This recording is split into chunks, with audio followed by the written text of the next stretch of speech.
Махаббат ертегісі 27 бөлім. Бүгінгі бөлімінде тағы да сіздер үшін қызықты подкасттар болады. Ал енді бастаймын. Мұнда Куршат өзінің қызының некелескенін, Махирдің некелескенін Сәлімге айтып келіп отыр. Енді не істейміз, олар некелесіп жатыр. Мен қалай да болса Жампизаны алып келемін дейді. Бұнда Сыла да тыңдап отыр. Әкесіне өте ашулы. Ал Сыланың әкесінің қайтыс болғанын әлі білмейді. Жансақтау бөлімінде жатыр.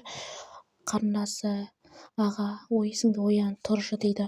Осы кезде бар шындықты айтып кетеді. Ол бетін ашып, Сыланың құрсағындағы бала Илмаз әулетінен, тіпті Кемалдан емес екенін айтады. Ал қарындасы шошып кетеді. Аға, бұның өтірік, бұл қалай болғаны деп таңқалады. Махир мен Жампиза өздерінің бақытты кешінің соңғы күні екенін білмейді. Ертеңгі тойға дайындық десе де бір-бірімен ойнап, күліп, қалжыңдасып жатыр.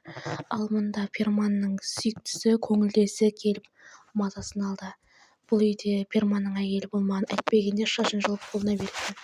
Ол келіп: мен сені сағындым, мен саған қаншама SMS-тер жаздым, сен мүлдем жауап бермейсің, тіпті қоңырауыма да жауап бермейсің, мен алдап жүрсің бе деп сұрақтың астына алып жатыр. Бұл әдеттегі Сыланың атасы және Себданың әкесі. Әке, кешірші, ол ұлды ұлыңызды неге аттыңыз? Оны кешір, ендігі жолы бұлай болмайды. Оны қайтадан үйге кел деген сияқты әкесіне жалынып сөйлеп жатыр. Бірақ әкесі: менің ондай ұлым жоқ, енді менде ондай ұл жоқ. Осындай намысшыл сөздерін айтып жатыр. Жампиза мен Махир оңаша қалып бір төсекте ұйықтады, бірақ араларында ештеңе болмаған сияқты. Екеуі де өте көңілді, өйткені бүгін үйлену тойлары. Ал мұнда Сәлім әдеттегідей ашулы.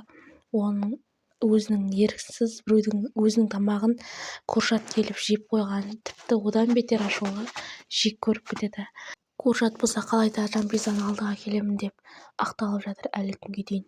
Ал мұнда Жампиза мен Махир той көйлегін таңдау үшін бірге базар аралады.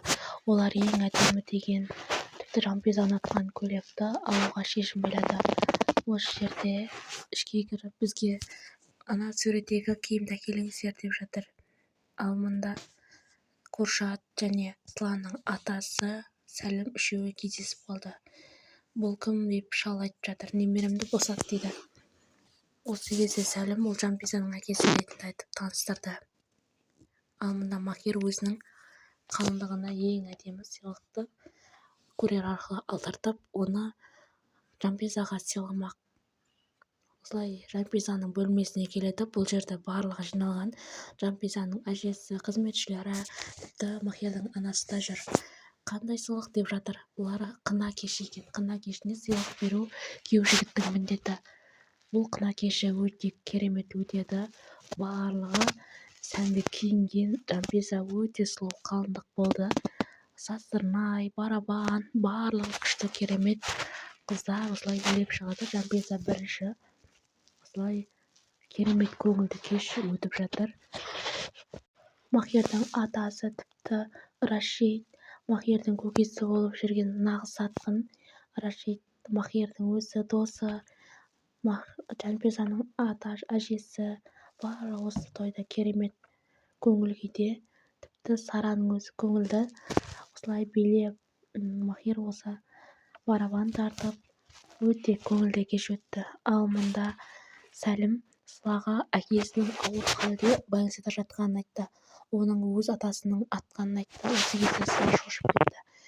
Мені, әкемді құтқаршы, мені де атамнан құтқар деп Сәлімге жалынып жатыр.